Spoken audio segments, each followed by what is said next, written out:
Hello students, welcome to my class. आज की video के माध्यम से मैं आपको आर्टिकल 15 पढ़ाऊंगी। आर्टिकल 15 जो है वो एक सिटीजन को प्रोवाइड किया गया है। इसमें स्टेट क्या करेगा, किसी भी सिटीजन को रिलीजियस, रेस, कास्ट, लिंग, प्लेस ऑफ बर्थ के आधार पर कोई भी डिस्क्रिमिनेशन नहीं करेगा। अतः इसकी क्लोज 1 ये बताती है कि राज्य किसी भी नागरिक के साथ धर्म, मूल वंश, जाति, लिंग, जन्म स्थान के आधार पर किसी भी तरीके का कोई भेदभाव नहीं करेगा। इसमें क्लोज 2 बताई गई है। क्लोज 2 में 2 पार्ट दिए गए हैं, ए और बी। ए पार्ट हमें बताता है कि राज्य इन 5 आधारों पर दुकानों में, सार्वजनिक भोजनालयों, होटलों और सार्वजनिक मनोरंजन के स्थान में प्रवेश पाने से नहीं रोकेगा। इन 5 आधारों पर, कौन से 5 आधार है वो है धर्म, मूल वंश, जाति, लिंग और जन्म स्थान। इन 5 आधारों पर किसी को भी इन स्थानों पर प्रवेश करने से नहीं रोका जाएगा। इसकी क्लोज 2 बात करती है कुओं, तालाबों, स्नानाघाटों, सार्वजनिक समागम के जितने भी स्थान हैं उनका उपयोग करने से नहीं रोका जाएगा इन 5 आधारों पर। ये क्लोज 2 बात करती है। अब क्लोज 3 क्या कहती है? क्लोज 3 में बोल दिया गया है कि राज्य किसी भी स्त्री और बालकों की उन्नति के लिए उनकी विशेष स्थिति को देखते हुए उनके लिए विशेष उपबंध कर सकेगा। उसके लिए वह मनाही नहीं की गई है। ये हमारा 3 बात करता है। आर्टिकल 15 पर हम एक केस देखेंगे। यूसुफ अब्दुल अजीज़ वर्सेस स्टेट ऑफ बॉम्बे का केस है, 1954 का केस है। इस केस में क्या हुआ था कि आईपीसी की सेक्शन 497 को चुनौती दी गई थी और कहा गया था कि ये कहीं ना कहीं फंडामेंटल राइट का वायलेशन करती है, क्योंकि इसका जो बेस बनाया गया था वो बनाया था इक्वालिटी, राइट टू इक्वालिटी। यानी कि जो ये सेक्शन है ये लिंग के आधार पर विभेद कर रही है। किस तरीके से? ये जो सेक्शन थी इसमें क्या किया जाता था, अडल्ट्री करने वाले पर्सन को पनिश किया जाता था। इसमें ना ही पत्नी को पनिश किया जाता था ना ही उसके हस्बैंड को, लेकिन जो थर्ड पर्सन होता था उसको पनिश किया जाता था। तो इस बंदे ने ये आधार रखा था कि कहीं ना कहीं ये हमारे फंडामेंटल राइट का वायलेशन हो रहा है, क्योंकि ये लिंग के आधार पर विभेद कर रही है। परंतु सुप्रीम कोर्ट ने इस बात को नल एंड वॉइड करते हुए जो 497 सेक्शन है उसको कॉन्स्टिट्यूशन मतलब संवैधानिक माना था उसको, चीज़ को। और सुप्रीम कोर्ट ने कहा था कि ये सेक्शन जो बनाई गई है वो महिलाओं की सर्कमस्टेंसेस को देखते हुए बनाई गई है और राज्य को ये पावर मिलती है आर्टिकल 15 की क्लोज 3 के अकॉर्डिंग, कि उस आधार पर ही क्या माना गया था कि भाई महिलाओं की स्थिति को देखते हुए ये सेक्शन संवैधानिक है, इसको असंवैधानिक नहीं किया। बट उसके बाद एक केस आया था, Joseph Shine versus Union of India, 2018 का केस है। देखिए इस केस में सेक्शन 497 को असंवैधानिक घोषित करार कर दिया गया था। आर्टिकल 15 में हम यहाँ तक की कंडीशन देखते हैं तो इसमें 3 ही क्लोजेस थे। इससे पहले ना ही इसके अंदर मूल संविधान में क्लोज 4 था, ना 5 था और ना ही 6 था। ये तीनों क्लोजेस अमेंडमेंट के थ्रू जोड़े गए हैं। तो हम आर्टिकल 15 क्लोज 4 की कंडीशन से पहले हम एक केस को पढ़ेंगे। तो आइए जानते हैं वो केस क्या था। उस केस का नाम था स्टेट ऑफ मद्रास बनाम चंपाकम दोराई राजन का केस है, 1951 का केस है। इस केस में क्या किया था, मद्रास राज्य ने एक ऑर्डिनेंस निकाला था, एक रूल निकाला था और उसमें ये था कि जितने भी इंजीनियरिंग कॉलेज थे या मेडिकल कॉलेज थे उनमें उन्होंने एडमिशन में एससी और एसटी को रिजर्वेशन देने की बात कही थी। कास्ट के आधार पर एससी और एसटी को एडमिशन में रिजर्वेशन दिया गया था। परंतु जो चंपाकम दोराई राजन थे वो ब्राह्मण जाति से थे और उनकी एससी और एसटी से भी अधिक मार्क्स होने के बावजूद भी उनका एडमिशन नहीं हुआ था।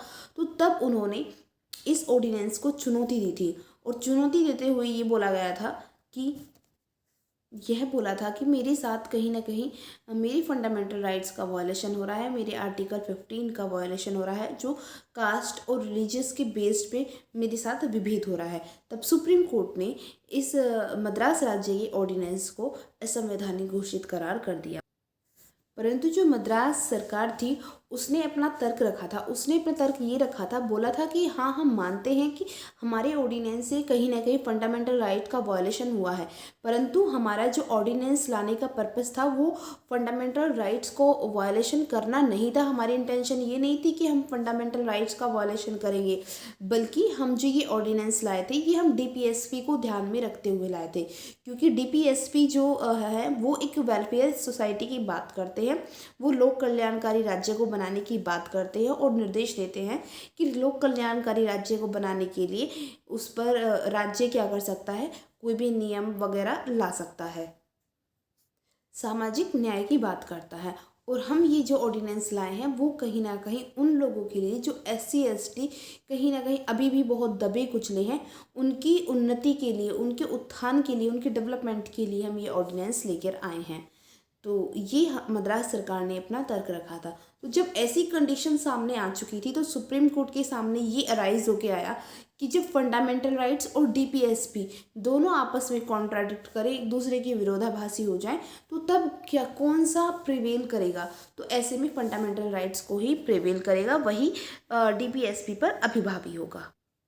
और इसके बाद फिर प्रथम संविधान संशोधन 1951 किया गया था, जिसमें आर्टिकल 15 की क्लोज 4 जोड़ दिया गया था और बोल दिया गया था कि राज्य सामाजिक और शैक्षणिक रूप से पिछड़े हुए वर्गों और एसटी एसटी वर्गों के विशेष उन्नति के लिए, उनके उत्थान के लिए विशेष प्रबंध कर सकता है। तो इस केस के बाद ही ये आर्टिकल 15 की क्लोज 4 जुड़ा था। इसके बाद हम एक केस और देखेंगे, बालाजी का केस है, बालाजी वर्सेस मैसूर राज्य का केस है,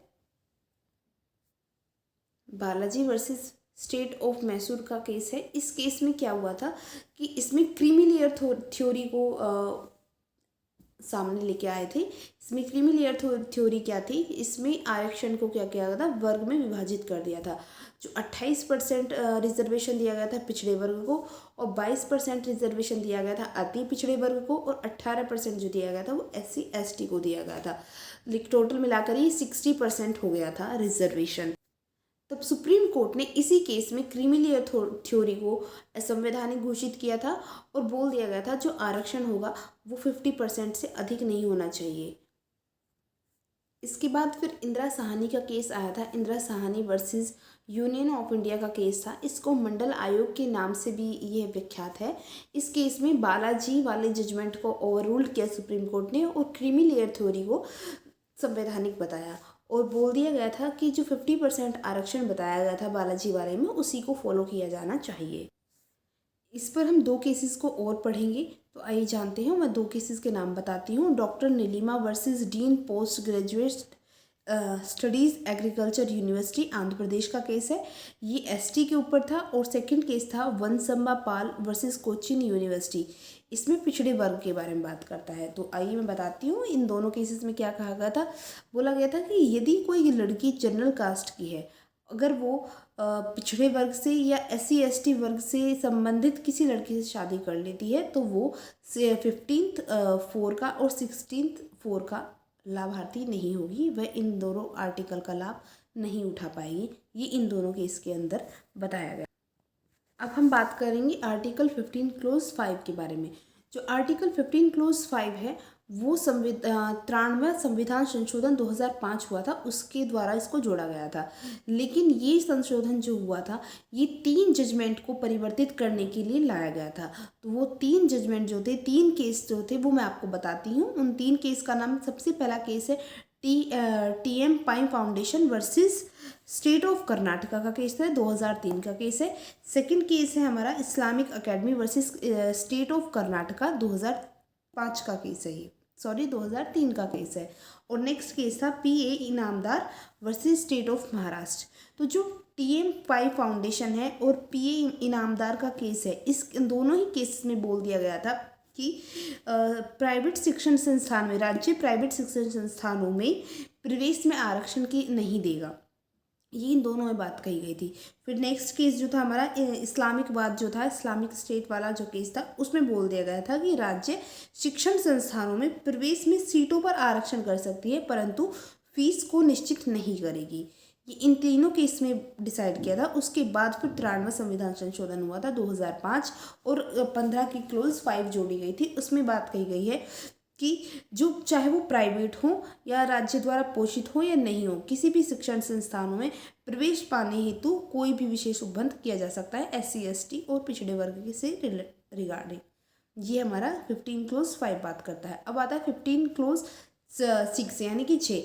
ये हमारा हुआ था 103वां संविधान संशोधन हुआ था 2019 में। और इसमें बात कही गई है कि जो 15 क्लोज 4 की जो बात कही गई है वो EWS के बारे में, जो आर्थिक रूप से पिछड़े हुए वर्ग हैं, वो 15 क्लोज 4 के में बात कही गई है। वही सेम बात ए में यानी कि 15 क्लोज 6 के ए पार्ट में कही गई है।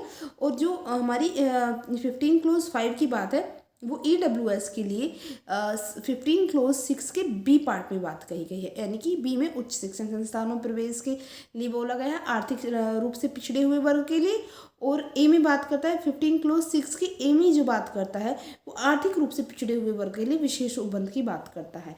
तो इस तरीके से आज हमने देखा 15 आर्टिकल को। इसमें टोटल 6 क्लोजेस थे। जो मूल संविधान था उसमें 1, 2 और 3 क्लोजेस थे। उसके बाद 4, 5, 6 तीनों क्लोजेस को अमेंडमेंट के थ्रू जोड़ा गया था। तो आज की वीडियो अगर आपको अच्छी लगी हो तो लाइक कीजिएगा, सब्सक्राइब कीजिएगा and thank you so much.